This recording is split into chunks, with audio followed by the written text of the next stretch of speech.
Enseñamos.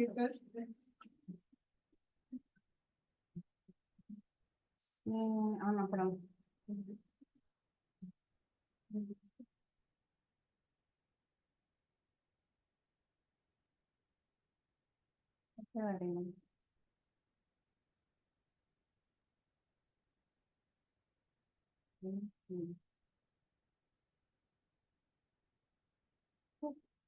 Perdón, que yo dejaré esa regla. No sé si es que... ¿Cómo hacemos para pasar? ¿Sí?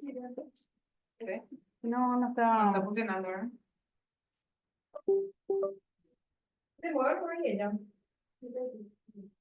Ahí está. Ahí está. Ahí. Gracias. Perdón. Bueno, antes que nada, bienvenidos al Meetup de Python Paraguay. Para saber un poquitito, de quién es su primer Meetup acá, si pueden levantar la mano. Genial, genial. Bueno, entonces le voy a comentar un poquitito qué es esto, ¿verdad? Bueno, la comunidad de Python Paraguay se fundó más o menos, en el fondo, es decirlo de una manera muy oficial, ¿verdad? Pero arrancó en el 2015, empezamos, o sea, constantemente nos juntamos y empezamos a armar este tipo de encuentros. Después que no paré ahí, nos dimos cuenta que había sido para que continúe esto, teníamos que no bastaba con estar en un grupo de Telegram, WhatsApp o lo que sea, necesitábamos justamente reunirnos cada tanto. Entonces, más o menos a partir del 2016 que vinimos haciendo justamente este tipo de encuentros, que la idea sobre todo de este encuentro es juntarnos y conocernos. La parte de las charlas es medio una excusa para que vengan gente nueva, ¿verdad? Pues la idea es justamente conocerte con gente de la comunidad y yo creo que eso es algo muy interesante porque yo ya vi a lo largo de los años la cantidad de, o sea, hubo cantidad de proyectos así de gente que se juntó, o sea, que se conoció acá y de ahí encontraron, no sé, algún proyecto en común o inclusive gente que fundó empresas o consiguió laburo, porque justamente eso hace lo que es la parte de comunidad, que es lo donde a mí me gusta así de repente aclarar la diferencia entre no un evento de networking, sino es comunidad, que pueden tener cosas en común, pero no necesariamente ese es el fin, ¿verdad? Entonces, lo que nosotros hacemos estos meetups, básicamente, solemos tener una o dos charlas para tener, justamente, para que venga más gente y también para que haya una excusa. Y después nos solemos quedar a tomar, a comer algo y justamente y compartir.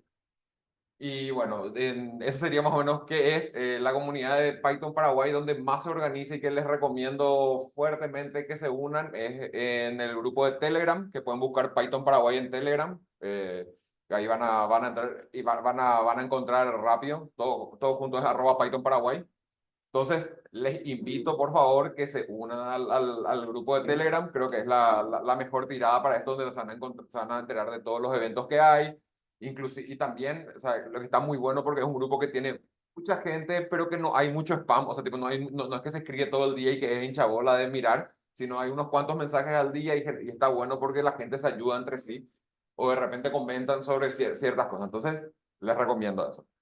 Y bueno, y ahora, justamente, como vamos a hablar justamente va a hablar Fernanda y ahora van a hablar eh, sobre el tema del monitoreo de la calidad de aire, algo que justamente quiero mencionar es o sea, inicialmente que el proyecto Aire Libre, ¿verdad? Que es con lo que nosotros, o sea, un proyecto que creamos que es una red de sensores de medición de calidad del aire.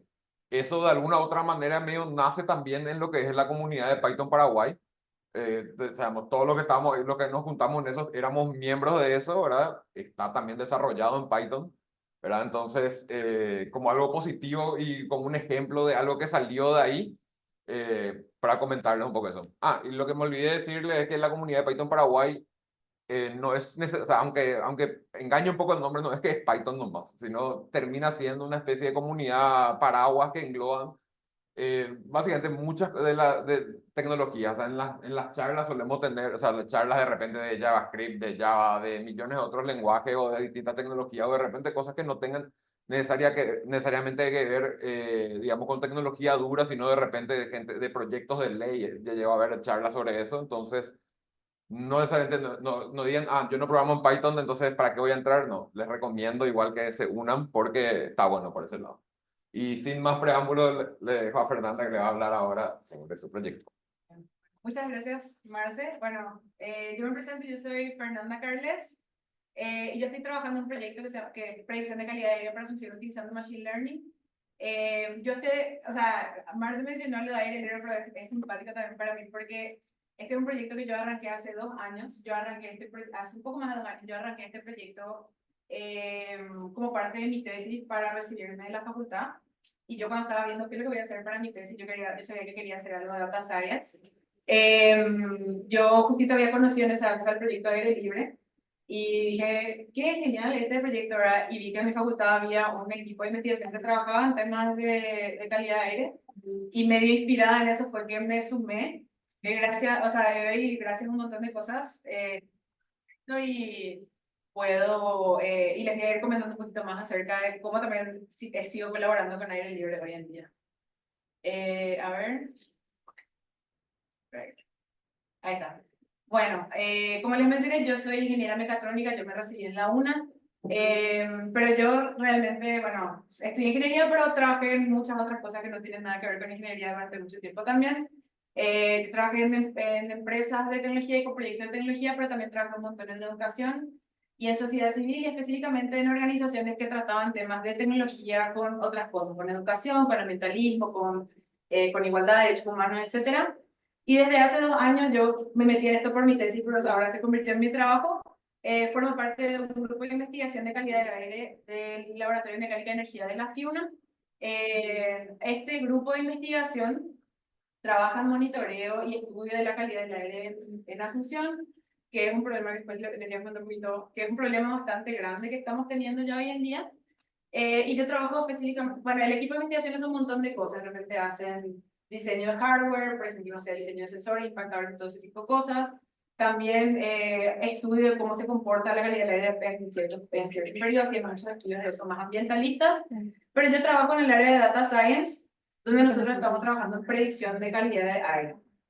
Y bueno, gracias a ese trabajo, el año pasado nosotros tuvimos una investigación bastante grande que tuvo buenos resultados, publicamos la investigación, nos fuimos a presentar en el Congreso Latinoamericano de Informática, y a partir de todo eso, surgió, o sea, nosotros siempre cuando estábamos trabajando en esto, pensábamos mucho, pucha, nosotros tenemos todos estos datos, tenemos todas estas cosas, tenemos un modelo de predicción, pero no, ¿cómo hacemos que esto llegue realmente a la gente y cómo hacemos que esto tenga un impacto real, ¿verdad? Y fue a partir de ahí que yo postulé, gracias a toda mi experiencia en sociedad civil, pude escribir un proyecto para un fondo de la Fundación Mozilla, que gracias a todos los dioses fuimos galardonados y entonces ahora sí estoy trabajando full time en este proyecto con varios compañeros. Pero sí, primero que nada quiero hablar un poquito de por qué nosotros estudiamos la calidad del aire y por qué es un problema, porque es algo que la FINA está mirando mucho. Acá, está medio raro ¿La transmisión? ya está. Bueno, ¿por qué la calidad del aire es un problema en Asunción? Yo creo que todos capaz acá tenemos como que estos recuerdos de nuestra infancia, donde Paraguay así siempre es súper natural, súper limpio. Nosotros antes, yo creo que cuando yo era chica, nosotros no teníamos esas mareas horribles que tenemos hoy en día. Capaz todos acá reconocen de repente esos momentos, ¿verdad? Y sí estamos teniendo ya hoy en día un problema muy grande de calidad del aire en la ciudad. Y aquí es que la polución del aire viene de 3 lugares, 3 factores principales en nuestra ciudad. En primer lugar, que nosotros tenemos un parque vehicular súper desactualizado, tenemos vehículos muy viejos, pero ese no es realmente el problema es que nosotros usamos mucho diésel. Usamos diésel de baja calidad, tenemos un problema grande de explosión que tenemos muchísimas estaciones de servicio, traen combustible de baja calidad. Esto está regulado por el Ministerio de Industria y Comercio, junto a una investigación en calidad de aire, que eso se puede regular, pero en la práctica capaz no se ve tanto eso. Por otro lado, también nosotros tenemos prácticas con respecto al área naturales que son bastante malas. Por ejemplo, Paraguay es uno de los pocos países que sigue usando las quemas agrícolas para hacer limpieza de terrenos, o sea, que todos sabemos que se queman los campos para después plantar soja, todo ese tipo de cosas. y aparte de destruir la tierra, la calidad de la tierra de los nutrientes, genera muchos problemas en la calidad del aire. Y también tenemos ahora una suba, un aumento de incendios forestales que vienen más que nada por el calentamiento global, que estamos teniendo una ola de calor muy fuerte que hacen que estos incendios sean mucho más comunes. Y también tenemos una falta muy importante de pulmones verdes en la ciudad que van a paliar este problema. Y por último, Paraguay también nosotros tenemos un montón de problemas con respecto a prácticas endémicas de nuestra sociedad. O sea, tenemos un montón de incendios urbanos e industriales que esto podemos pensar que son accidentes, pero muchas veces no son, o sea, sí son accidentes, pero vienen de repente de malas prácticas en las construcciones, en la parte de la parte eléctrica de los edificios, etcétera. Y también prácticas endémicas como la quema de basura que siguen siendo en nuestro país. Todo esto contribuye a la calidad del aire, que como dije hoy en día está bastante mala en Asunción. Y también algo interesante es que todas estas cosas, o sea, en otros lugares del mundo, en el norte global, vamos a decir, donde se hace también estos estudios de predicción de calidad del aire y todo ese tipo de cosas, las fuentes de contaminación son muy diferentes. O sea, de repente, esto de quemas agrícolas e incendios forestales no es lo que se ve en Europa, o en lugares donde se hacen estos estudios. Generalmente la polución del aire está muy asociada a la industria, ese tipo de cosas. Acá es diferente, entonces por eso también nuestra investigación fue innovadora cuando la lanzamos, porque nosotros sí como que tenemos otro enfoque de repente en cómo hacemos el tema de las predicciones. Bueno, en términos de cómo nosotros hacemos el tema de la investigación en la FINA, nosotros tenemos 10 estaciones de medición de material particulado que están dispuestas alrededor de la Asunción. El material particulado como es un contaminante que nosotros estudiamos. ¿Qué es el material particulado? Básicamente son partículas de polvo de diferentes tamaños. ¿Qué tienen adentro de esas partículas? Eso ya es como, es algo que de repente no podemos identificar así exactamente, pero sí sabemos que contribuye a la polución. Lo que sí podemos saber es que de repente tenemos dos tipos de contaminantes. El material particulado 10, que corresponde al polvo, al moho, ese tipo de cosas, son contaminantes más naturales. Y el PM2.5, que este es nuestro contaminante principal, que este contaminante viene de las partículas de combustión. O sea, este es el contaminante que nosotros asociamos a los incendios forestales, a la combustión de la gasolina, a los vehículos, también metales suspendidos en el aire que también vienen con nuestro combustible, ¿verdad? Y bueno, como les mencioné, nosotros estuvimos trabajando en esta investigación, que acá pueden escanear, pueden poner lo que quieran, leer un poquito más en la investigación. Es la página de la IEEE, no sé qué tanto acceso van a tener al caso, pero sí se ven ahí un poco los resultados que nosotros estuvimos teniendo. Y una particularidad también de nuestra investigación fue que nosotros no hacemos predicción de contaminante, que es algo que se suele hacer bastante. Nosotros hacemos directamente predicción del índice de calidad de aire, porque nosotros pensamos en el sistema de predicción como algo que se puede usar para hacer el reporte directamente para las personas. Porque este índice de calidad del aire no es una medida de la cantidad de contaminantes, sino que es una medida de qué tipo de efecto tiene en la salud de las personas. Entonces acá de 0 a 50 por ejemplo es bueno, de 50 a 100 es ya moderado, de 100 a 150 ya es insalubre, etc. Nosotros en Asunción estamos llegando más o menos por acá. De repente en esos casos de esas mareas grandes estamos llegando por acá más o menos. Y en términos generales siempre estamos más o menos por acá y hay días donde estamos acá, pero este ya está siendo como mucho más normal, ¿verdad? Y acá ya hay muchas personas que sí son bastante sensibles a este tipo de contaminantes. Y bueno, ahora entrando un poquito en la parte técnica, nosotros en este trabajo también, para mencionarles, nosotros nos concentramos en utilizar Machine Learning. Usamos Deep Learning porque mi computadora no le daba básicamente para hacer Deep Learning. Y también, o sea, justamente yo con esa dificultad tuve como ese trabajo de leer un montón acerca del Machine Learning para este tipo de cosas, y como que encontramos que con ciertos arreglos, con ciertas técnicas, los modelos Machine Learning tienen como performance similares a los modelos de Deep Learning para este tipo de problemas de regresión. Usando ciertas técnicas, nosotros usamos para este problema usamos regresión basada en ventanas, donde básicamente en vez de repente para los que saben de Data Science, en vez de meter todos los datos de entrenamiento y después tratar de predecir lo detective, lo que nosotros hacemos es como dividir todo en ventanitas pequeñas y aplanar, vamos a decir, los covariantes y a partir de ahí como que tratar de hacer predicciones a corto plazo. También nosotros, para hacer este entrenamiento, nosotros utilizamos datos de evolución y climáticos que teníamos de nuestros sensores y también información sobre el tráfico esperado. Acá no podemos conseguir información de tráfico real, pero sí como que hay unas cuantas métricas que se pueden agregar para ver qué tanto tráfico se espera. Por ejemplo, nosotros en la producción tenemos un tema que la producción siempre es peor los jueves.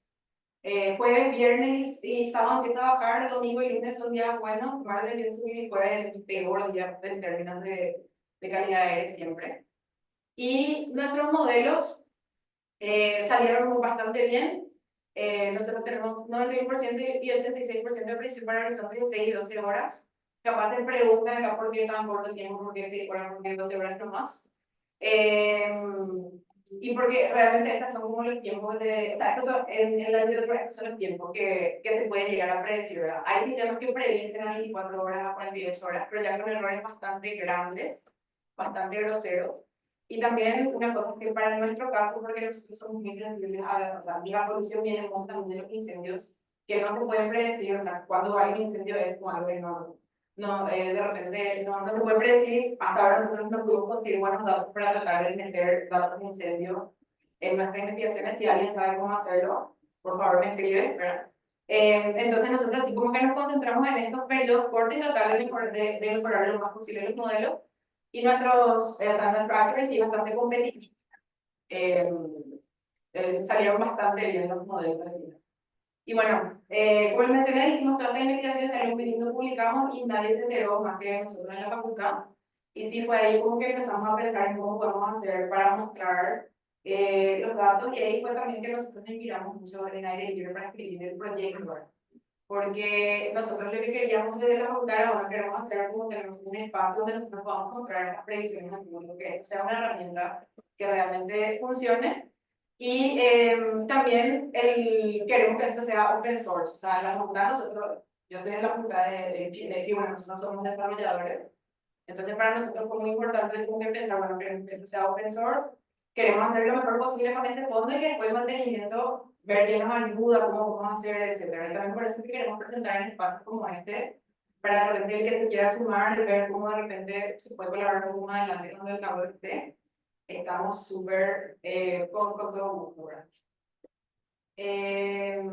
A ver, bueno, entonces, sí, a partir de como esa idea que teníamos, presentamos el proyecto a Mozilla que ganamos los fondos para poder implementar el proyecto, donde vamos a decir, el core de nuestro proyecto es poder crear una aplicación web de código abierto y facilito para ofrecer predicciones de calidad de aire en tiempo real a los ciudadanos de Asunción. O sea, eso es el proyecto, vamos a decir, el 90% del trabajo, el 80% del trabajo más o menos está ahí, pero sí también para nosotros, si nosotros creamos una web, para nosotros es importante también pensar en cómo nosotros comunicamos esto y cómo aportamos realmente a la comunidad open source y cómo realmente aportamos para hacer que gente nos confíe, aportamos a la comunidad gente que está haciendo algo alrededor del tema de la calidad de aire, y si estamos trabajando con el grupo de Aire Libre para de repente sacar unas cuantas iniciativas que todavía no sé exactamente qué vamos a hacer, porque estamos votando en qué exactamente vamos a hacer, pero sí, como que el proyecto también engloba un poco eso. Y sí, como que a partir de acá les quiero, ya que es un mitad técnico, les quiero comentar un poquito de algunas cosas técnicas que estuvimos trabajando gracias a este fondo que nos dio los recursos para poder trabajar. Y en primer lugar, sí, como que este fondo nos permitió trabajar en mejorar los modelos como para que puedan ser implementados en la vida real, ¿verdad? Que algo bastante nuevo de repente para nosotros, para mí en particular, pero sí, como que estoy con bastante apoyo de Álvaro, por ejemplo, que va a hablar un poco de una de las tecnologías que estamos usando para poder mejorar todos estos procesos, ¿verdad? Y en términos de la parte de Data Science, que es donde yo me encargo más, sí, nosotros estamos empezando a utilizar una nueva librería que antes nos tenemos muchos beneficios, que es Darts. Yo no sé si alguno de ustedes alguna vez usó Darts. Darts es una librería para Time Series Forecasting que es especializada para hacer predicción de incidentes temporales. De repente, si alguno de ustedes trabajó en esto, sabe que es de repente una bestia bastante diferente que otro tipo de tarea de Machine Learning, porque es muy importante tener en cuenta, o sea, los datos, es muy importante tener en cuenta qué está pasando inmediatamente después, o sea, inmediatamente antes de que una predicción, o sea, esos datos suelen ser muy importantes. Entonces, como que esa mantener esa temporalidad tiene como su desafío en términos de coding, ¿verdad? Y esta librería es muy interesante porque realmente arregla, o sea, soluciona muchas cosas. Y en primer lugar, lo primero que hace, que es interesante, es que cuando usamos DARTs no usamos más data frames, o sea, dejamos de data frames y empezamos a usar un modelo de datos que se llama time series, donde básicamente es similar a un data frame, pero lo que nos da es como la posibilidad de mantener, por ejemplo, uno cuando construye un time series, por ejemplo, ya le indica la frecuencia en la que van a estar mis datos. Entonces, él ya identificará si nos puede ayudar de repente, ya detectará muy rápido si hay anomalías de repente en las mediciones o la cantidad que hay. También llenar faltantes de fechas, por ejemplo, yo de repente no tengo datos en una fecha, ya me llena completamente eso. Y los datos que no existen, de tal como... Eso después vos vas viendo cómo, de acuerdo a tiene opciones para completar, o sea, vos puedes de repente completar con un valor, por ejemplo, con la media de toda la serie, o puedes completar puedes hacer un backfill o un forward fill, las técnicas de siempre, ¿verdad? Y también, bueno, esta librería también es interesante porque tiene más de 30 modelos para explorar, tiene un montón de cosas para explorar, incluyendo los clásicos tipo ARIMA, modelos clásicos de tipo Booking Trees, Random Forest, Cabus, todo ese tipo de cosas. Redes neuronales y también unas cuantas cosas que para mí por lo menos fueron muy nuevas, por ejemplo, en bits o Prophet, que son de repente en bits se usan para hacer predicción de series temporales de series muy largas. Y Facebook Prophet, que todavía no sé, pero se ve interesantito. Y después otra cosa que es muy interesante también de DARTS es la flexibilidad que nos da para entrenar los modelos, teniendo en cuenta de repente los problemas que nos encontramos con las series temporales. Por ejemplo, el tema del ventaneo, que yo les decía que nosotros hicimos por ventaneo, yo me tardé, no sé, un mes por ahí en escribir todo el código para poder hacer el ventaneo de la manera adecuada, y con DARTS había sido, se hace así nomás. Y entonces fue muy genial para mí encontrar esto. DARTS también es interesante porque nos permite meter, de repente, si yo quiero ver datos hacia atrás, nos permite meter esos datos de acuerdo a cosas de manera muy específica, con muchísimo control. Yo, por ejemplo, acá, esto, por ejemplo, este LAX es el LAX del target, ¿verdad? Yo les puedo decir, porque yo quiero las últimas 24 horas de datos, quiero que me metas del target. De mis covariantes, quiero que me metas solamente 1 hora atrás, 3 horas atrás y 6 horas atrás. Esto, por ejemplo, cuando yo hago análisis de correlación parcial, ahí yo puedo ver, por ejemplo, estas son las horas que se correlacionan. Si miro 6 horas atrás, ahí es donde tengo que mirar. Puedo controlar eso. Y también puedo ponerle, usando un diccionario, puedo así combinar todo esto, ¿verdad? Y otra cosa muy interesante también es que te permite meter covariantes futuras. Yo todavía no sé cómo eso se hace con otras librerías, pero es muy genial de repente si yo tengo predicciones de tiempo. Pues, por ejemplo, yo uso mucho temperatura, humedad, si yo tengo ese tipo de datos, yo tengo pronósticos de eso, datos pronósticos de eso, puedo meterle también a mi modelo, ¿verdad? Entonces, por ese lado sí es muy interesante. También otra cosa interesante que tiene esta librería es que te permite poner features temporales de manera así súper fácil. Por ejemplo, acá donde dice Daytime Attribute, yo le pongo que yo un feature que quiero usar es qué hora y qué día de la semana va a ser el momento de mi predicción, o sea, después cuando termina mi horizonte, ¿verdad? Acá, por ejemplo, puedo poner también custom, ¿verdad? Que acá, por ejemplo, yo le hice una pequeña función que me dice, o sea, para poner un feature que sea Fire Season. Por ejemplo, nosotros en Paraguay tenemos en septiembre, solemos tener una época donde hay muchos incendios forestales. Entonces yo acá le puedo poner así una función o sea, una columna que me diga cuando es septiembre que le ponga que es un fire season, ¿verdad? Fire season, y si no, que no es fire season. Esto como que, estas son cosas que de repente yo hacía con un montón de funciones y que ahora puedo hacer de manera bastante más rápida. Y por último, otra cosa también que nos permitió esta librería, o sea, que nos permite la librería es con muchísima facilidad poder entrenar modelos con muchas series. y muchas hay covariantes futuras y pasadas específicas de cada serie. Entonces, yo en la investigación original solo teníamos 30 modelos en total, que eran para cada una de las estaciones que teníamos, hicimos modelos para cada estación y para cada horizonte de predicción. Y ahora con este yo puedo tener uno nomás. Yo agarro un modelo con todos los datos, o sea, con todos los datos de las cosas que están pasando en las 10 estaciones al mismo tiempo. Y eso sí esto más es como muy ágil. Bueno, eso con respecto a Darts, que fue una librería así súper interesante que empezamos a usar y que les recomiendo que vayan mirando. La documentación es medio, o sea, está buena, pero de repente te encontrás con cosas que no entiendo bien cómo funciona esto, pero vas probando y está. Hay información, pero no tanta, pero sí, como que en definitiva aquí son muchos procesos. Y otra cosa interesante también que estamos haciendo con que estuvimos haciendo desde la universidad, es pensar un poco en la calibración de nuestros sensores. De repente la gente que trabaja en IoT, qué sé yo, seguro que en algún momento, o sea, los sensores, especialmente cuando están en el aire libre, qué sé yo, se descalibran. Se descalibran y ir a calibrar significa que alguien tiene que ir, tiene que agarrar y bajar el sensor, tiene que traer, tiene que limpiar o lo que sea, y tiene que de repente probar con otro sensor que sí esté calibrado, a ver si está calibrado y ahí hacer la calibración. Y eso cuesta muchísima plata y muchísimos recursos. Nosotros, este sensor en particular es bastante bueno, pero es un sensor de gama media que nosotros usamos. Pero sí, como que requiere esta calibración periódica, cada un año sí hay que hacer la recalibración.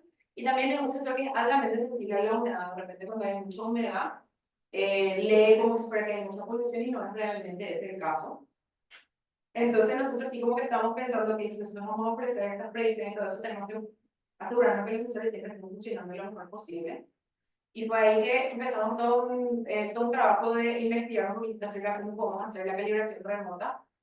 Y ahí también tuvimos chance de empezar a experimentar un poquito con otros datos abiertos que nos permitieron hacer este tema de la calibración remota. Acá, por ejemplo, se ve que nosotros lo que hicimos fue hacer un tratamiento de señal para cada una de estas, para cada uno, esto se ve así, unos cuantos de nuestros sensores que estábamos probando que estaban totalmente descalibrados. Este porque se ve que está así muerto, parece, no lee nada. Pero realmente nosotros pero realmente no estaban muertos, sino que estaban más con la sensibilidad súper baja porque estaban muy sucios. Y entonces lo que nosotros hicimos fue empezar a comparar estas mediciones con las mediciones de material particulado que son de los datos de la embajada de Estados Unidos, que conseguimos así, ellos tienen datos abiertos, así podemos bajar los CSV, pero ahora conseguimos con la base para poder entrar en tiempo real. Y bueno, y eso nos permitió a nosotros poder ver, poder comparar de repente las lecturas, son lecturas que estaban de repente o sea, de repente no sé, el sensor está en Villamorra y este de otro sensor está ya cerca de Fernando de la Mora, pero el tema con la calidad del aire es que a lo largo, o sea, tipo, en grandes periodos de tiempo, por ejemplo, un mes, suele ser medio igual, o sea, todos los sensores miden más o menos la misma cosa. Entonces, haciendo como estas calibraciones periódicas, tratando de ver que mensualmente como que estén similares, pudimos amplificar la señal de los sensores y ahí efectivamente vimos que no estaban muertos los sensores, que estaban con muy poca sensibilidad nada más. Y aparte de eso también empezamos a utilizar datos del Meteostat, que es un servicio que tiene datos meteorológicos de todo el mundo, y ahí podemos sacar datos del aeropuerto para poder hacer la corrección de humedad de los sensores, y así es que estabilizamos un poco el funcionamiento de los sensores y como que nos aseguramos de poder tener esos sensores que sigan leyendo para poder seguir haciendo las predicciones hasta que entonces se pueda cambiar el sensor o hacer la calibración mejor, que yo creo que realmente no se funcionó bastante. Y bueno, ya por último, también, como les dije, nosotros toda esta parte técnica como que un montón de laburo, pero también para nosotros ver así, cuando hacemos todo lo técnico y tenemos la web y después que, ¿verdad? ¿Cómo hacemos que esto realmente llegue a la gente? O que realmente lo que a la gente le importa, que le puede llegar a servir de este tipo de servicio. Entonces sí, como que estuvimos trabajando mucho en la parte de diseño UX y les quiero contar un poquito de la parte de desarrollo, que Álvaro le va a hablar mejor de una de las herramientas que estamos usando. Nosotros básicamente nuestro sistema está como compuesto de dos partes principales, donde tenemos como un data retriever, que estamos llamando, donde extraemos datos de las distintas cosas que estamos usando. Para eso estamos usando SQL Alchemy para hacer las transformaciones de los datos, de poner todo esto, son pandas. Y sí estamos usando Daxter para orquestación, como para manejar todo el flujo de datos. Y después, sí, bueno, después la parte, esta es la parte donde estamos trabajando con una API, la estamos trabajando con Django, y la parte del front estaba trabajando una compañera que está trabajando con React, mayormente. Pero sí, más que nada les quería ver la parte de UX Design, que es lo que nosotros estuvimos trabajando, o sea, un trabajo bastante intenso que estuvimos haciendo. En primer lugar, aparte de que la web tenga todas las cosas que queríamos tener, para nosotros era súper importante pensar en cómo, o sea, ok, esta información como que es demasiado técnica, o para nosotros, o sea, obviamente yo, para mí era mega técnica, ¿verdad? O sea, yo como yo la expresaba era muy técnica, cómo hacemos que esto llegue a la gente. Y a partir de ahí fue que estuvimos haciendo un montón de pruebas, no solamente de usabilidad de los diseños que estuvo haciendo nuestra compañera Sol, que está por ahí, por ahí, sino también acerca de qué realmente le interesaba a la gente acerca de algo que le podía llegar a interesar. Y lo que vimos que obviamente como no teníamos que haber esperado, a nadie le interesaba los números de tipo cómo se hace la predicción y toda esa parte, y ya eso no era eso, sino era, ok, si acá me dice que el aire está en rojo, ¿qué tengo que hacer? O ¿me afecta a mí o no me afecta a mí? Yo soy una persona sensible, no soy una persona sensible, no sé. Y fue ahí que hicimos, pudimos hacer un montón de trabajo con usuarios y también con la gente del área más ambiental de mi universidad, donde pudimos sacar como recomendaciones específicas de acuerdo al nivel de la calidad de aire que van a estar disponibles en la web. Uno cuando ve la calidad de aire está de tal manera, como que sacaron unas cuantas recomendaciones que están muy basadas en recomendaciones de la EPA, de la Agencia de Protección Ambiental de Estados Unidos, que es como lo oficial, pero también un poco adaptada a nuestra realidad, ¿verdad? Por ejemplo, no sé, cuando está verde es un buen día para abrir, para ir a tu casa, ese tipo de cosas, o sea, o cuando está moderada, de repente hay ciertos tipos de personas que se tienen que cuidar, y quiénes son, son las personas que tienen hipertensión, o son los niños, son las personas embarazadas, etc. Y bueno, ese es un gran trabajo que hizo Sol con Carolina, que es la especialista en monitoreo ambiental de Facultad. Y tenemos como estas recomendaciones que vamos a agregar en la web y que van a estar como front-end center, porque eso es lo que a la gente realmente le interesa. Y ahora, con respecto al lanzamiento de la aplicación web, nosotros ahora estamos como en una etapa de elegir el nombre para la aplicación, de ver toda la parte de la campaña comunicacional, de ver también qué actores se quieren sumar de repente para apoyar el proyecto, en términos de que nos ayuden a compartir en redes y que lo recomienden a la gente usar, etc. Entonces está como en un work in progress. Tenemos como la idea que a finales de septiembre, más o menos, comienzo de octubre, esto va a estar funcionando. Pero sí, les quiero invitar a todos que si de alguna manera quieren aprender más sobre el proyecto, quieren colaborar de alguna manera, si es inclusive compartiendo el proyecto, o si quieren que les avisemos cuando esto va a estar listo para poder unirse a nuestras redes y poder tener estas predicciones. Pueden sumarse acá en el código QR. Este lleva un formulario donde le vamos a pedir que nos hagan un rating de las charlas que vamos a dar y que nos dejen un comentario de justamente, yo quiero que me avisen cuando esto esté, o yo tengo una idea de cómo mejorar, o lo que sea. Todo eso es súper bienvenido. Como le dijimos, esto eventualmente, la idea es que como que sea un proyecto súper abierto y que el que quiera usarlo, utilizarlo o colaborar con el proyecto, será más que bienvenido, ¿verdad? Y bueno, eso es todo. Y muchísimas gracias. Y estoy abierta a cualquier pregunta o comentario que tengan.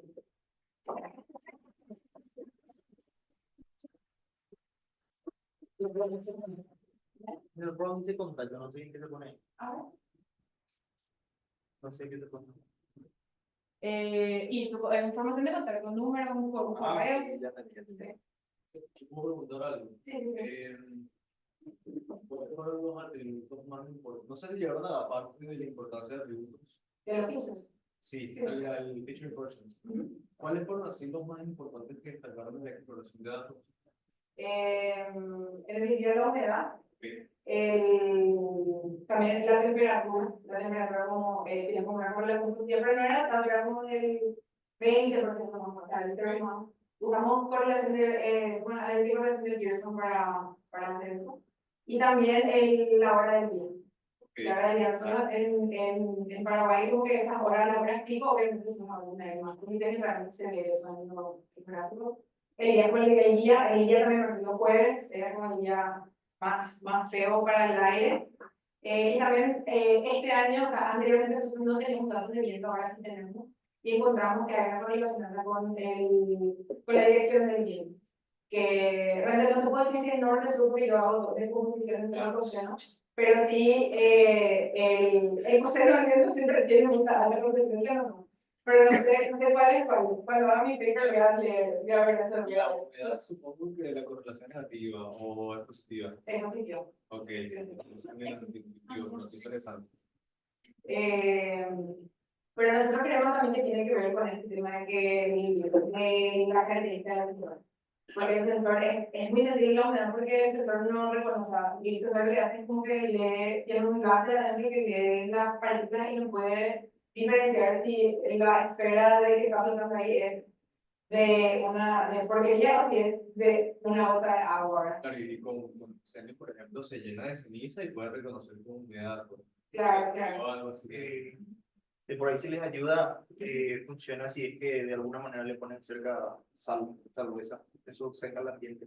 Podría ser, realmente ahora con la corrección de humedad que hicimos, esperamos que, o sea, hicimos como, justamente la corrección de humedad que hicimos viene de un paper que estuvimos trabajando que era específicamente cómo corregir la humedad en sensores que usan la dispersión de nieve, que es el láser que les digo, para medir la cantidad de partículas. Y con eso está como mejor. Yo le hice, yo no voy a hacer análisis de correlación después de haber hecho la corrección de humedad. Así que, pero eso puede ser lo que me pueden dejar la pregunta ahí.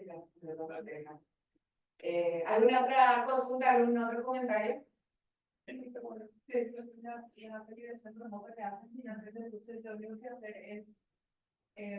Más o menos darte más vuelta de que te falta calibrar, ¿verdad? Nosotros lo que hacemos es sacamos un control de calibración por ejemplo, ¿verdad? Es notar cuando está descalibrado y lo que se hace es una modificación de señal, que modificamos para que se agrande un poco la señal. Simplemente va a hacer el mantenimiento real, porque se encarga. Y los sensores son de la firma. El tema es que eso es algo que mucho en la primera que es muy caro hacer, porque cada vez que hay que calibrar un sensor, se gasta como 1 millón de guaraníes en bajar y subirlo. Y después es tipo, hay que comprar un sensor patrón, que este tenía un sensor patrón, pero ya se descompuso. Entonces, todo un tema es hacer eso. Y son cosas de repente que no, o sea, de repente por cierto tiempo no se puede hacer, capaz, eventualmente se está buscando fondos para volver a hacer, pero esto como que lo que nos ayuda es como tenemos unos cuantos que estaban muertos, y los revivimos, ¿verdad? Tenemos otros que sí están funcionando súper bien, pero de igual manera como que mantienen mantienen una lectura que nosotros consideramos que es apta para que mostrar al público, ¿verdad? Explicando de manera todavía, ¿verdad? Cómo funciona el disco. ¿Algún otro? ¿Qué área de cobertura tienes que saber? Marco.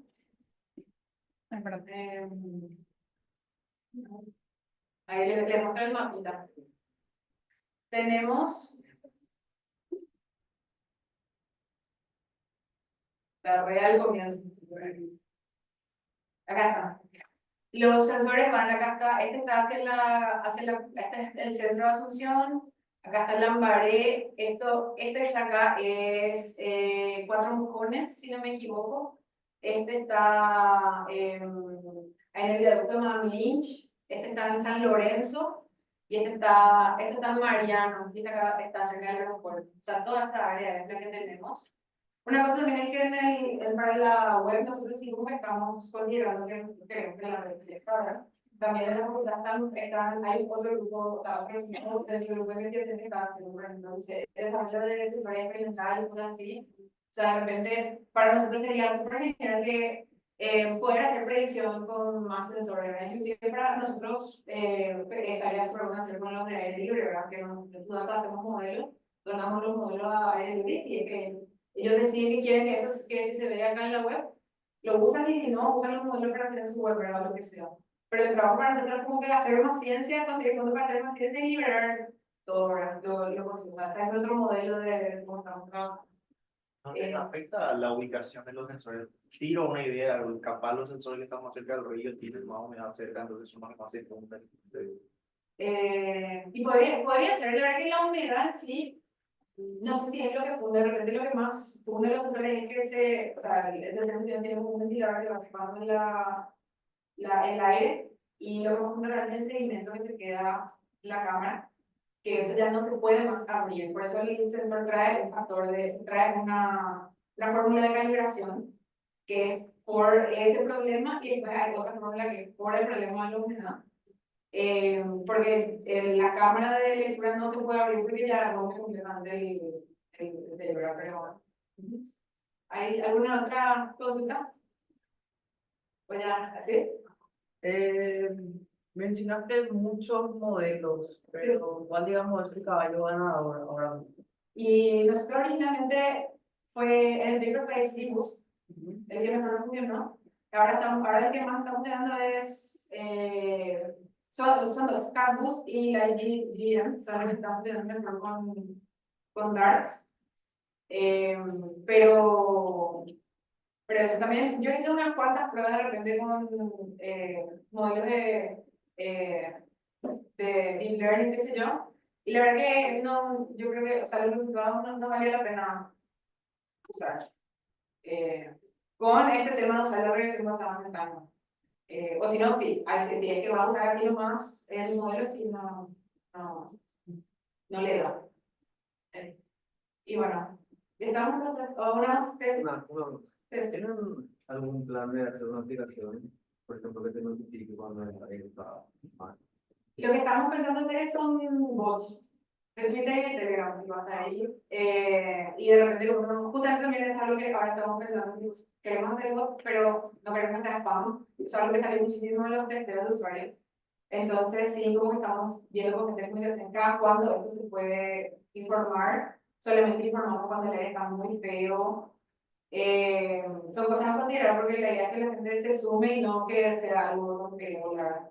Con respecto a hacer una aplicación, el que quiera hacer, bienvenido. O sea, este año creo que no vamos a hacer, pero inclusive la gente de la tienda dijo que estaría bueno, pero nosotros consideramos que esta primera solución iba a ser mejor porque ahí también la web estamos muy preparando para poder poner datos estadísticos, para poder poner links a las investigaciones que está haciendo la tienda, como para dar un poco de realce un poco al grupo de investigación que está haciendo un montón de cosas. Tienen papers súper interesantes más del área ambiental. Por ejemplo, hay una investigación que hizo Carolina, que es mi compañera, que fue mi tutora, ¿verdad? Que es sobre la contaminación del aire en Paraguay durante la época de COVID. Y Paraguay fue uno de los únicos países donde la contaminación del aire empeoró durante esos meses de encierro versus el resto del mundo. Y empeoró porque esa época usaron para hacer quemas. Porque nadie estaba controlando, o sea, tipo, los quemas se hacen cuando nadie controla, se hace antes del feriado, se hizo mucho en la época de COVID, y todas esas cosas como que están ahí escondidas en estas revistas científicas, eso, pero son cosas interesantes para que deberíamos saber todo. Bueno, vale, ahí, sí. Surgió detrás de esto una consulta. Si me de colaborar, de pronto yo hago un chatbot, entonces por ahí podría ser útil, pero hay servidores que van en eso porque tipo hardware se necesita. Y hay que ver, no sé, la verdad que no sé. Que, no sé, que no tengo una respuesta, pero en definitiva, o sea, por favor, que no se respuesta y vamos a conversar. Me encanta, me encantan los proyectos. Súper. Y bueno, y eso creo que eso es todo. Yo me gustaría poder darle también. Vamos a seguir conversando después. Tenemos pizza, cerveza y gaseosa para después. Vamos a poder seguir conversando todo lo que queramos, pero sí yo le quiero dar también el espacio a mi compañero Alberto, que él nos va a hablar un poquito acerca de una de las tecnologías que estamos usando para toda la parte del desarrollo web. Y eso es lo que quieres. Les comento que Álvaro está trabajando con como el architecture. La presentación. Él está diseñando toda la parte de la web, está guiando mucho, o sea, todo el desarrollo, yo estoy más enfocando bastante. Y nada, gracias.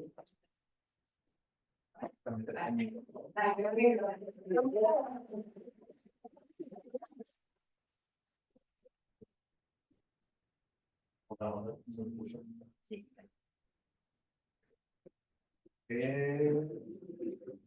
Perdón. Ahí está. Ok. Bueno, muchas gracias. gracias a todos por venir. Mi nombre es Álvaro Machuca, soy Data Engineer, trabajo en Factor AI y sí, les voy a estar mostrando un poco de lo que sería ingeniería de datos, porque es importante y a qué nos referimos cuando hablamos de orquestación de datos, algo súper importante ahora y que sí, es una de estas cosas que no tiene nada, o sea, por un lado es programación, pero es como esta parte metaprogramación, como DevOps también, que es cómo hacemos que nuestro código funcione mejor sin necesariamente escribir, o sea, sin tocar ese código específicamente. Un poco sobre mí, yo soy matemático, estuve por Middlebury College, me desarrollé siempre en puestos que tengan que ver con Data Science, Data Engineering, Machine Learning, estoy ahora mismo en Factor AI y estoy trabajando actualmente en aplicaciones de LLMs y como una tangente a lo que sería el trabajo con LLMs, existe esta parte de, por ejemplo, cómo hacer que Retrieval Augmented Generation sea siempre buena. Y para eso, por ejemplo, valdría la pena tener siempre una base de datos actualizada y cómo haces eso con orquestación de datos para que esta base de datos, por ejemplo, siempre esté al día y el LLM, por lo tanto, siempre esté dando respuestas actualizadas. Todo empieza con que en algún momento encontramos datos y queremos agarrar y queremos empezar a extraer esos datos, queremos hacer alguna transformación y por último queremos después guardar eso, ya sea para que podamos consumir nosotros, para replicabilidad, para mil cosas. Y entonces generalmente agarramos y haríamos algo súper fácil, una extracción, una transformación y finalmente cargar.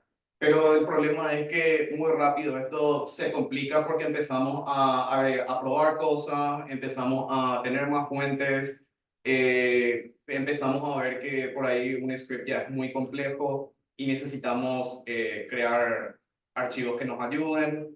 Y sí, entonces todo este proceso pasa de algo súper simple a algo muy, muy complejo, súper rápido. También en este proceso, a mí me gusta colorear todas las flechas en rojo para parecer esta persona cuando le empezás a explicar a alguien qué es lo que pasa en la empresa. Y sí, le empezás a explicar a la gente cómo funcionan las pipelines, las data pipelines, y sí, se vuelve muy complicado muy rápido. Y es muy fácil también agarrar y quejarnos de otras herramientas como Apache Airflow, que son muy buenas para lo que hacen, pero es traer una bazooka para matar una mosca. Entonces, ¿cómo podemos hacer algo más reducido que todavía nos dé la misma seguridad y todos los beneficios que tenemos de herramientas como Apache Airflow? Apache Airflow, como comenté, tiene unos cuantos inconvenientes ahora mismo, por ejemplo, lo que es versionado de workflows, que es bastante desafiante aprender, aunque ahora se simplificó un poco más con lo que es la TaskFlow API.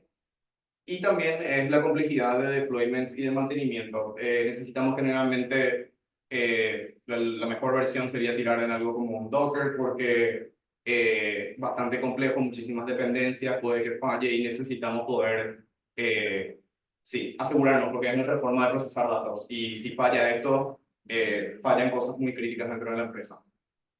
Y entonces para eso, buscando una alternativa a Airflow, me terminé topando con Dagster. Dagster parecía esta solución que tiene la robustez necesaria, pero al mismo tiempo es algo portable, bastante fácil de deployar y finalmente puedo hacer un workflow súper rápido sin tomarme mucho tiempo. Y sí, por sobre todo cuando estamos hablando de data pipelines, siempre queremos hacer la mejor data pipeline posible. Y eso nos lleva a muchísimos errores y a hacer mal las cosas. Generalmente uno se empieza ya a preguntar cómo yo puedo hacer esto, cómo puedo procesar 10 millones de transacciones diarias, cómo puedo paralelizar esto, cómo puedo particionar para empezar a guardar. Y el problema es que en realidad ese no es el problema aún. El problema es primeramente empezar cómo puedo sacar una transacción. Cómo puedo hacer todo este flujo de principio a fin y no equivocarme.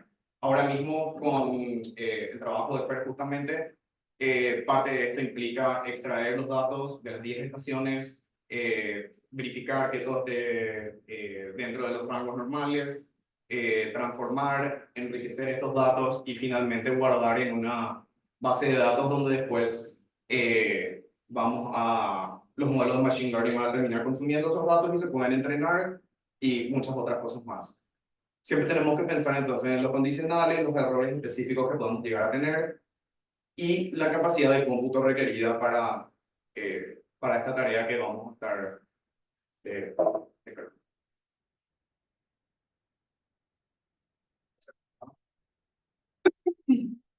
Entonces, ahora empezamos a hablar de lo que es ya Daxter propiamente.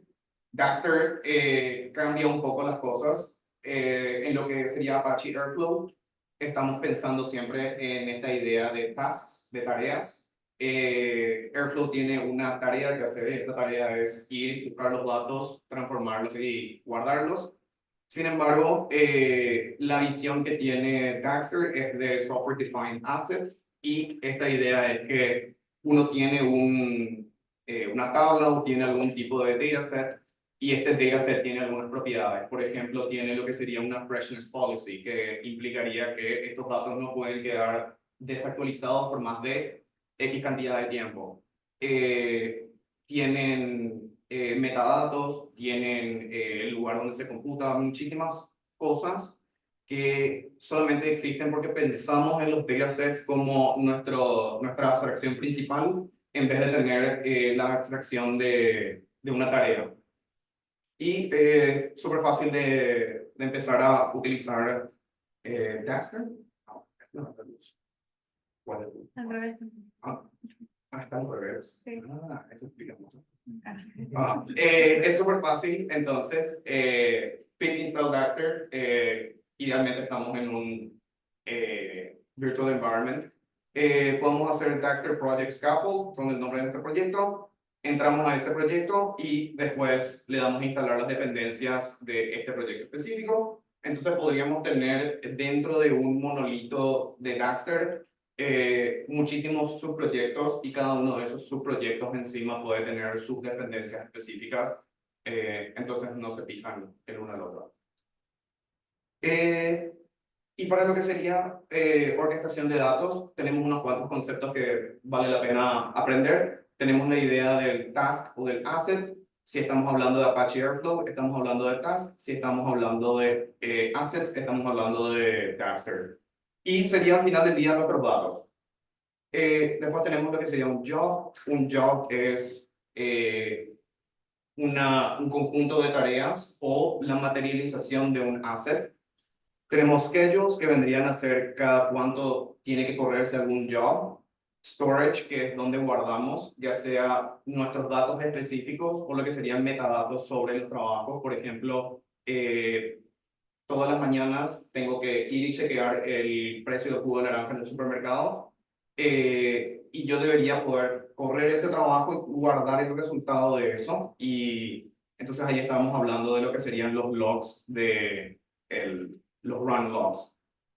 Después tenemos lo que serían los workers. Generalmente nuestras tareas no son un bloque, sino que por debajo los frameworks o las herramientas suelen dividir eso y existe una parte que es exclusiva de cómputo y dividimos esas tareas en tareas por ahí más chicas o tareas que pueden ser paralelizables y le pasamos eso a nuestros workers y ellos retornan con los resultados y después anuncian que están libres para tomar otra tarea y volver a completar todo. Y finalmente tenemos sensors y sensors sería una forma de automatizar lo que serían nuestras schedules. Podemos agarrar y por ejemplo tener esperar algo, que ocurra algo, por ejemplo que una persona deje un nuevo archivo en un S3 o que una API retorne algo o lo que sea. Entonces podemos configurar un sensor dentro de nuestra data orchestration y sí, vamos a siempre tener los datos más actualizados gracias a eso. Bueno, ¿y cómo agarramos y hacemos un asset en Dagster súper rápido. Podemos hacer algo que ya se parece bastante a cómo haríamos una función en Python para sacar datos, donde uso requests, saco datos de una API, transformo a JSON, saco un campo específicamente y luego lo retorno. La única diferencia es que le agregué este decorator que se llama asset, y también para los que no conocen, estos son type annotations en Python, lenguajes por ahí más complejos utilizan esto, donde siempre tenemos que anunciar el tipo. Acá es opcional, pero dentro de lo que serían los workflows de ETL, a mí por lo menos siempre me gusta tener idea de qué es lo que está haciendo esta función y qué es lo que retorna. Entonces tenemos inicialmente una función que se llama extract. Lo que esto va a hacer es finalmente me va, dentro de esta API, va a buscar todos los productos y todos los productos va a sacar esas URLs y me va a tirar en una lista. Después puedo agarrar y seguir haciendo más cosas. Puedo entonces agregar ahora una segunda función que se llama transform. Y esta función transform toma un parámetro que se llama extract, igual a la función anterior. Y lo que va a hacer es, sabe que va a tomar este resultado de aquí y empezar a procesarlo aquí abajo. Entonces, encadenando estas dos funciones, a las dos le ponemos asset como decorator y empezamos a tener ya un flujo de ETL de a poquito. Y después, por último, escribo una última función que se llama load, que lo que va a hacer es crear el nombre para un archivo que tenga la fecha de ahora mismo y va a tomar todos los datos que usamos en Transform y va a escribir eso en un txt. Y ya está. Tenemos entonces nuestro primer, justo creo que esto es un perdón. Justo entonces tenemos ahí nuestro primer flujo ETL súper rápido y súper sencillo. Después tenemos, ¿por qué?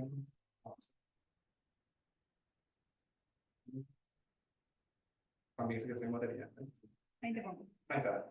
Pero después también podemos agarrar y podemos hacer cosas un poco más interesantes, mucho más, llenar esto con más información. Podemos agarrar y ponerle una descripción, por ejemplo, a lo que hace esta función. Podemos agregarle un grupo. En este caso yo le estoy poniendo extract, pero podríamos, si nuestro proceso de extraer datos es mucho más complejo, podríamos tener 4 o 5 funciones y sí, podemos agruparlos otra vez, lógicamente.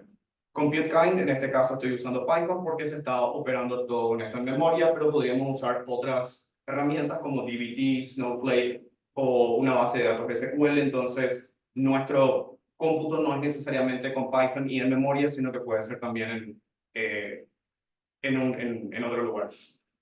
Y además de eso, si queremos agregar, por ejemplo, cosas como logging, podemos agarrar y tomar de Dagster lo que sería el Asset Execution Context, pasar eso como un context.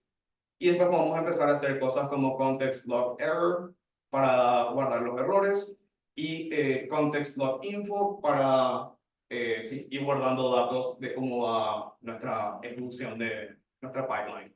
Entonces, esta sería la misma función extract, pero hecha mucho más resiliente y con error handling, con más lógica y sí, más parecido a algo que podríamos por ahí ver en el mundo real. Sí, y entonces finalmente termina así y ustedes se estarán preguntando de dónde salió este gráfico y ahí es donde les puedo agarrar, les puedo decir también que justo no está. Que Dagster también tiene una UI, entonces todo esto que acabamos de hacer ahora podemos agarrar y tener una visibilidad mucho mejor sobre este flujo, cómo están conectadas todas estas funciones. Y otra vez, sí, ir filtrando esto, podemos materializar todo. Y también entienden todas las dependencias de esto. Entonces, si le doy materializar a este proceso load, entiende que depende de extract y después de transform y finalmente esto. Entonces, si falla el proceso de transform y falla el proceso de extract, no se va a correr y tenemos los logs que nos hablan de esto. Siguiente. Y esto, por ejemplo, sería un ejemplo ya de un flujo un poco más complejo que sí extrae datos de un lugar, pero después hace varias otras cosas y todo esto otra vez separado en estos distintos grupos con las etiquetas como les comenté. Y sí, vamos a ir agregando más metadatos y cosas para tener más información. Siguiente. Y por último, de las últimas cositas, queremos agarrar y, por ejemplo, queremos hacer un job. Ya sabemos que nuestro extract, transform y nuestro load van a estar encadenados. Hacemos le ponemos una función, un decorator que se llama job. Y siguiente. Y ya está. Tenemos entonces ahora una función que corre todo nuestro proceso de ETL de principio a fin. Después también podemos agregarle una schedule a ese job. Para eso utilizaríamos cron syntax. Para los que no conocen cron, se escribe de esta forma. Hay estos 5 asteriscos pueden ser reemplazados por esto y esto indicaría un periodo de tiempo sobre el cual se tiene que ejecutar. Entonces, por ejemplo, si tenemos esta función sería a las 4 y 5 todos los días. Pero podríamos hacer correr esto una vez al año, una vez a la semana, una vez al día. Sí, podemos agarrar y capturar todos esos tipos de patrones con lo que sería cron. Finalmente, tenemos un archivo que se llama definitions, donde ponemos todas estas cosas. Ponemos nuestros assets que queríamos declarar, nuestros jobs, en este caso el único job que tenemos definido, nuestro schedule, y también lo que podemos utilizar son resources. Resources son un tipo de objeto especial que se pueden definir como un modelo estilo Pydantic. Entonces, sí, podemos cargar entonces estas variables de entorno en lo que sería el runtime, sin tener que también exponer esos secretos, y la persona que también tiene acceso a la UI no puede ver qué variables de entorno fueron cargadas. Entonces tenemos también esa seguridad de que no estamos filtrando nada, dándole acceso a una persona para que entre al dashboard de Baxter. Y finalmente así es como se verían un dashboard después de correr un job. Acá abajo tenemos logs de absolutamente todo lo que fue ocurriendo, también incluida la información que nosotros fuimos logueando con el paso del tiempo. Y en este caso también, acá pueden ver que estas tareas están corriendo en simultáneo porque tenemos concurrencia y paralelismo out of the box. Entonces, no tenemos que estar configurando muchísimas cosas, sino que el executor que ya viene con Dagster ya es así, salvo que por ahí tu computadora no de acuerdo. Entonces, sí, puede ser un poco más complejo y habría que cambiar. Pero sí, tenemos ya paralelizado nuestros workflows y a medida que se van ejecutando, nos van dejando los logs de qué es lo que fue sucediendo. Y sí, eso es todo de mi parte, cómo usar Baxter para lo que sería orquestación de datos. Si quieren agarrar y seguirme, pueden hacerme cualquier pregunta ahora. Sí, les escucho. Gracias.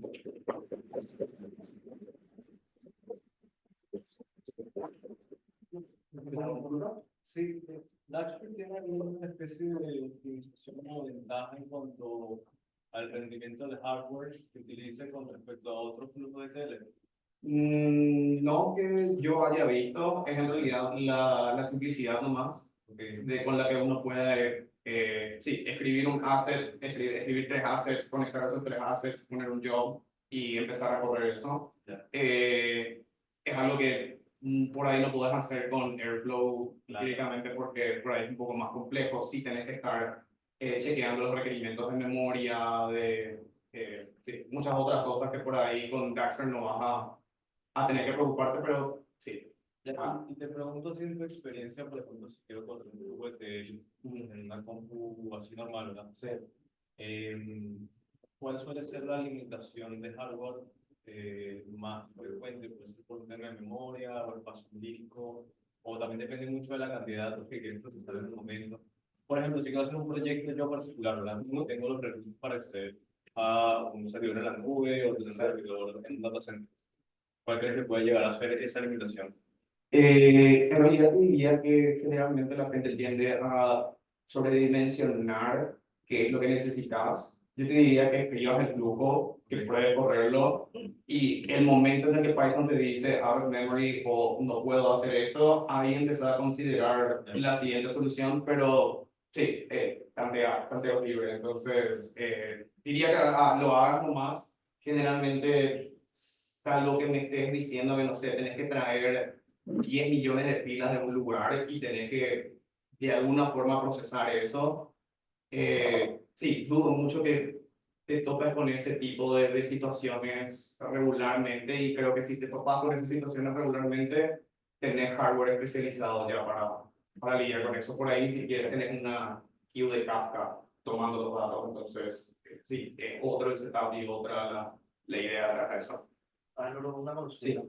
Voy a estudiar yo sobre Airflow alguna vez, pero realmente hablando no es muy fuerte. Entonces, te consulto, ¿consideras que para una persona con menos experiencia sería una herramienta más buena para empezar o para hacer cosas más, digamos, sencillas? Sí, sí, sí. Es súper fácil de empezar justamente a utilizar Dagster. Y después también lo que te da es que te da infinita configurabilidad por cómo funciona. Por ejemplo, podemos utilizar lo que serían I/O managers para cargar y descargar datos de cada nodo de cómputo de una forma específica. Entonces, uno podría decir, bueno, este nodo específico usa un I/O manager S3 a Postgres. Entonces sabe, yo no tengo más que escribir la lógica de cargar los datos de S3 y después tirar todo en Postgres, sino que tengo que tirar solamente el código que hace la transformación porque está implícito ya que se busca de S3 y se pone en Postgres. Sí, y podemos también hacer flujos dinámicos, podemos hacer sí, muchas otras cosas más. Si es que utilizamos bien en profundidad, podemos tener también lo que serían grafos. Grafos ya serían conjuntos de operaciones, assets, e ir combinando todo esto para tener, sí, cosas muchísimo más locas y complejas. Entonces, la curva de aprendizaje es muy buena al principio y nunca deja de crecer a medida que uno también crece en habilidades y en necesidad con la herramienta. Y suponiendo que vas a gran escala, igual sigue siendo... Sí, igual hay algunos bugs y habría que sentarse y ver el GitHub. Por ejemplo, pillé que hay un bug con Postgres en el que usaba muchas conexiones. Pero aparte de eso, en general una herramienta muy sólida, robusta, y sí, recomendaría usar. Sí. ¿Sabrías si tiene integración para no correr localmente? Sí, justamente uno puede descargar todo el cómputo un tenedor. o a un container, con Kubernetes, por ejemplo, puedes pasarle a un Kubernetes worker. También puedes hacer, o sea, si tienes una base de datos, puedes transaccionar sobre la base de datos y no necesariamente utilizar memoria para eso. Snowflake DBT, puedes utilizar otros compute engines por debajo, ya que también todo es modular. Entonces, sí, ayuda bastante eso. Otra cosa. Bueno, eso es todo. Si quieren seguir hablando, vamos a ir por acá y no sé, esperar algo más que...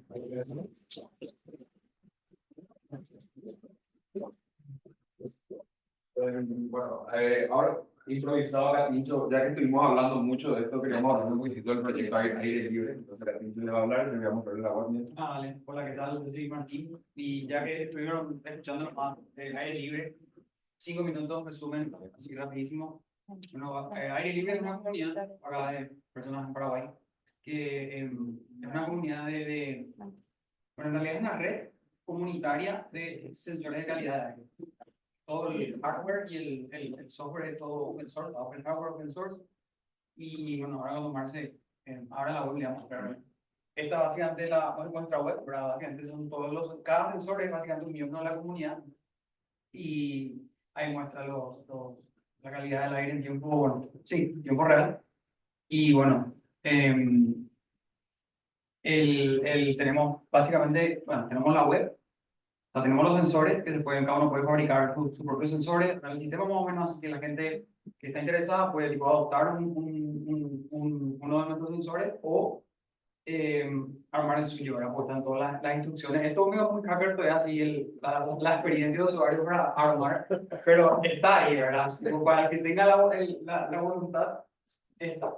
Lo interesante es que, bueno, el backend, digamos, esto también es escrito en Fast API, con Core, eso. Ya sé, o sea, hay varias apps que consumen eso, la principal, pero también tenemos una aplicación para Android, tenemos una para iOS, y creo que hasta funciona en el iWatch o algo así, creo que funciona todo tipo. Si alguien con todos datos salió una app para ver el tiempo, para ver la calidad de aire en tiempo real, tipo, está, ¿verdad? Y bueno, no sé, me estoy olvidando todo, pero... Sí, justamente que acá en la página, acá abajo está el link para GitHub, por ejemplo, donde está justamente donde está parte del proyecto, ¿verdad? Como todo es open source, es digamos, la web, el backend, los datos y también también el firmware es open Sí, todo, de los sensores, o sea, el diseño del hardware, el firmware del sensor, el backend, todas las apps, todo es open source. Y, sí, y tenemos, a ver, no sé si está por acá. Sí, por ahí. Bueno, tenemos. Comunidad de Telegram también. Sí, también. Tenemos un bot, tenemos en Mastodon y en Twitter. ¿Verdad? En Mastodon es aire Es libre. otra aplicación que consume del backend. Entonces, tenemos un backend y tenemos varias aplicaciones que consumen del backend. Está la web, y los bots, las aplicaciones para iOS, para Android. Lo interesante es justamente que inicialmente fue básicamente el backend, los sensores y con los datos abiertos con un API. Y gracias a eso, justamente el tema de las aplicaciones de Android, de iOS, yo no sé pero hacer eso. Alguien agarró que sabía hacer. Para iOS, qué bueno, ¿verdad? Buenísimo, bienvenido, ¿verdad? Y, Porque básicamente el beneficio de tener todo abierto, ¿verdad? Este es un proyecto que empezamos entre varios amigos, ¿verdad? Y es como un proyecto de hobby, ¿verdad? Realmente no, o sea, no, fue divertido hacer el proyecto, ¿verdad? Y tipo, el hecho de que está todo abierto también facilita muchas esas interacciones, ¿verdad? Que viene una persona y dice, che, yo esto quiero hacer, mi tele, ¿verdad? Quiero hacer. Es tipo el mayor esfuerzo, ¿verdad? Cada uno hace lo que puede y así en la suma de lo que las personas pueden hacer en su tiempo libre, tipo, digamos hasta donde estamos, ¿verdad? Y seguimos. sí, el bot de Twitter no me deja, pero es Coan de aire, ¿verdad? Es el Sí, user. sí. Pero Hecha de Telegram, porque si realmente hay gente interesada en contribuir a un proyecto que tiene que ver con recolección de datos de calidad de aire, realmente importante, y quiere contribuir o sea, porque hay oportunidades para varias cosas, hay para hardware, software de bajo nivel, de lo que es el firmware del sensor, tienes backend, tienes aplicaciones web, tienes aplicaciones Android, o sea, realmente hay para todos los intereses y gustos en nuestro proyecto, y está todo disponible en open source, y estamos nosotros también disponibles en cierta medida en el chat de Telegram, donde estamos hablando y aparece en el reporte, qué sé yo, cuando alguien hace asado, por ejemplo, sabemos porque salta su sensor altísimo y le decimos, ¿cómo no invitaste? ¿Verdad? ¿Por qué no invitaste el asado? ¿Verdad? Y ese tipo de cosas. También sabemos quién tiene malos vecinos, y tenemos más sobre eso. ¿Verdad? Realmente es súper interesante y creo que este lanzamos a finales del 2020, como, o sea, muchísimos datos y por ejemplo, proyectos como el de Fernanda que nos alegra que aprovechen en alguna medida los datos. ¿Verdad? bueno, sería perdón, en Telegram es aire libre PI, @aire libre PI es el grupo. No tengo ahora para mostrar, pero sí, murió el parpadeo. Busquen más aire libre, ¿verdad? PI, ¿verdad? Aire libre PI. Sí, o nos contactan a cualquiera acá y le... No, vos estás hablando, ese es en Twitter y en Twitter es Coan de aire. Lo que pasa es que le choreamos el personaje este de Capitán Planeta, ¿verdad? Sí, que se llama Linka, se llama un personaje, ¿verdad? Le recontra choreamos la planetaria del aire, la ¿verdad? planetaria del aire, ¿verdad? Le choreamos. Ese es nuestro logo, ¿verdad? No, Telegram. No. Telegram. Y en Telegram sí es aire libre PI. Tipo, estamos bravos. No. Que me llamen, que me llame el creador de Capitán Planeta, vamos a hablar. Nah. Pero sí, ¿verdad? De hecho, grabamos el personaje. No sé qué más, o sea, Sí. Ahí sería la ley, aire libre y ahí es para... totalmente, ni sin problema con copyright. Sí, dale. Y la web es airelib.re, Airelib. aire libre, Ah, sí, es súper cool la web. la URL. Pero Y sí, la verdad, o sea, ahí queda, digo, hay hardware, software, alto nivel, bajo nivel, backend, apps, hay para todos los gustos. Y hay también un montón de gente que no son programadores, que son... y es muy divertido armar tu sensor. O sea, encima de soldando 2, 3 cositas, o sea, compras las cosas, salen creo que $35 más o menos los... Y hablando de nosotros traemos y alguien así entusiasmado y yo en serio estoy para esto y le donamos. Solemos hacer vaquita y traemos varios sensores, entonces después nos juntamos a soldar y... O si tienen su propia idea de cómo usar estos datos, me también también. Claro, porque... Consulta técnica, ¿cómo de pronto ponerle que hay gente que se mete así por hobby y les colabora, hace una antena, pero ponerle que es así 8 horas, ¿cómo que están los datos que pueden estar bien generados? En realidad, o sea, O le echas ganas, pero no te salió bien. a ver, ¿en qué sentido tipo de datos decir que su sensor está mandando? Como es open, imagino que cualquiera está abierto a hacer su propia antena, su propio sensor o lo que Sí. sea, y yo de alguna Claro, manera... en realidad es una red de confianza, o sea, no es que cualquiera puede meter datos en el backend, ¿verdad? O sea, la que está, Necesitas una piquilla, entonces si es que alguien está mandando cualquier verdura, le podemos dar de baja. de hecho, pasó, ¿verdad? O sea, tipo, ¿verdad? Le dimos baja y dice, tipo, en Cascade se fueron todos sus datos bueno, me encanta. O sea, pero es una red de confianza. Hola, yo me presento, yo estoy haciendo mi propio sensor y te hago una piquilla, ¿verdad? Tu nodo nomás en el mapita es lo que vos tenés acceso a, ¿verdad? Yeah. Y si notamos que tu sensor es una porquería o lo que sea, te damos una baja. Perfecto. Bueno, básicamente eso. Y ahora creo que tenemos pizza, cerveza, gaseosa, entonces, por favor, adelante. Gracias. Ay, gracias por venir.